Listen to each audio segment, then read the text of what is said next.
സൗകര്യമാണ്. കുറച്ച് മിസ്റ്റേക്ക് ഒക്കെ ഒന്നും കുഴപ്പമില്ല. ഞാൻ ആദ്യം ഇങ്ങനെ ഒരു ഷേപ്പ് ഉണ്ടാക്കി ഞാൻ നേരത്തെ ഉണ്ടാക്കിയതാണ്.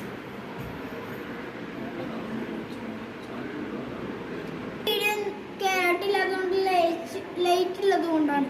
അതുകൊണ്ട് ഇനിയുള്ള ചാനലൊക്കെ ക്ലാരിറ്റി ആയിട്ട് കിട്ടും. കാരണം ഒരു കുറുമ്പയുണ്ട് ഇവിടെ.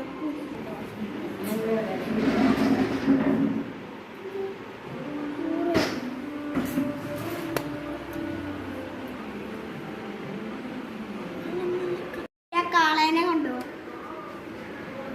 എനിക്ക് ഉണ്ടാക്കാൻ ഭയങ്കര പാടായിരുന്നു. അതുകൊണ്ട് നിങ്ങൾ ഉണ്ടാക്കണ്ട, നിങ്ങൾക്ക് ഭയങ്കര പാടാണ്. ഇത് ഭയങ്കര പാടാണ് ഗോയ്സ്. അപ്പോൾ ടാറ്റാ.